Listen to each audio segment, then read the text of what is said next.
और अब बात ममता बनर्जी की करेंगे, जिनको कलकत्ता हाईकोर्ट ने झटका दिया है। कलकत्ता हाईकोर्ट ने एक बड़ा फैसला देते हुए कहा कि साल 2010 के बाद जारी हुए सभी ओबीसी सर्टिफिकेट रद्द माने जाएंगे। हाईकोर्ट के फैसले के बाद बीजेपी ने ममता सरकार पर तुष्टीकरण की नीति पर चलने का आरोप लगाते हुए हमला बोला। उधर ममता सरकार ने इस फैसले को चुनौती देने के संकेत दिए।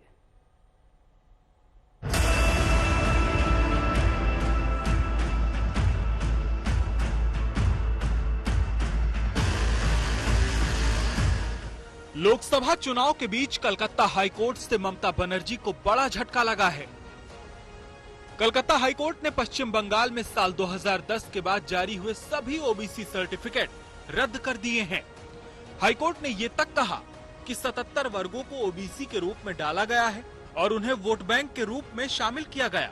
रिकॉर्ड से पता चला है कि 8 फरवरी 2010 को सभी प्रमुख समाचार पत्रों में यह प्रकाशित हुआ था कि सरकार ने मुस्लिम समुदाय के लिए 10% आरक्षण की घोषणा की है। इसके बाद 6 महीने की अवधि के भीतर आयोग ने ओबीसी के रूप में 42 वर्गों की सिफारिश की, जिनमें से 41 समुदाय मुस्लिम धर्म के थे।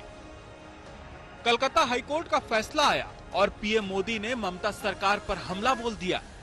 पश्चिम बंगाल की सरकार ने मुसलमानों का वोट बैंक के लिए अनाप शनाप मुसलमानों को ओबीसी बनाने के सर्टिफिकेट दे दिए। ये तुष्टीकरण की सनक हर पार कर रही है। आज कोर्ट ने तमाचा मारा।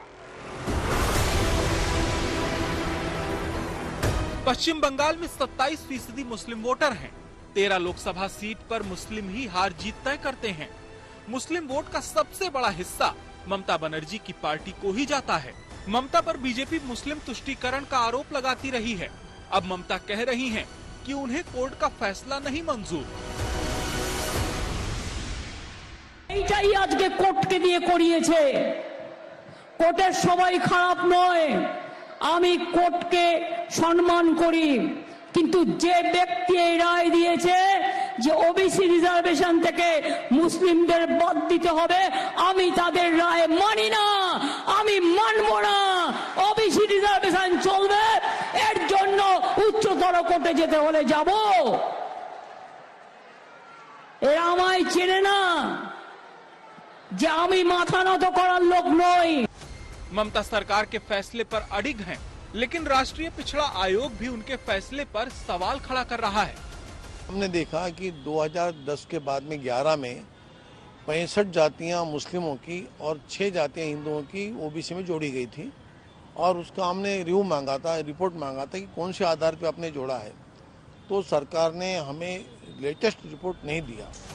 उधर लेफ्ट का कहना है कि ममता सरकार ने 77 वर्गों को ओबीसी से जोड़ने में संवैधानिक प्रक्रिया का पालन नहीं किया। इसी का खामियाजा उन्हें भुगतना पड़ा है। हमारा लेफ्ट फ्रंट गवर्नमेंट जो पूरा पॉलिसी फॉलो करके लीगल लिस्ट बनाया था, इसलिए सुप्रीम कोर्ट में हाई कोर्ट बोला वो लीगल है, उसको रिजेक्ट नहीं किया, वैलिड है, लीगल है। और उसके बाद ममता के समय में जो बनाया है ये गलत है, इलीगल है, कोर्ट ने बताया है। चुनाव के बीच ये दूसरा मौका है जब ममता सरकार को झटका लगा है। इससे पहले कलकत्ता हाईकोर्ट ने 24,000 शिक्षकों की भर्ती रद्द करने का फैसला सुनाया था और अब 2010 के बाद जारी हुए सभी ओबीसी सर्टिफिकेट रद्द करने का हाईकोर्ट का फैसला आया है। कोलकाता से इंद्रजीत कुंडू के साथ आज तक ब्यूरो। अनुपम मिश्र में सहयोगी इस वक्त जुड़ गए हैं तमाम जानकारी के साथ। अनुपम, एन चुनाव के पहले हाईकोर्ट का इस तरह का फैसला चुनाव पर कितना प्रभाव डाल सकता है और ममता बनर्जी अब इसे चैलेंज करेंगी, सुप्रीम कोर्ट जाएंगी?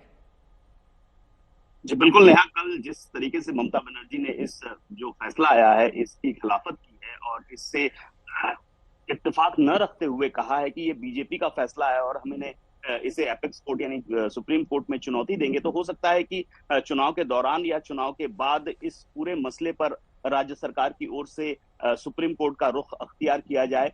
लेकिन ये जो फैसला आया है इससे जो आरोप शुरू से ममता बनर्जी पर लगते आ रहे हैं, मुस्लिम तुष्टीकरण के आरोप, वो और गहरा रहे हैं।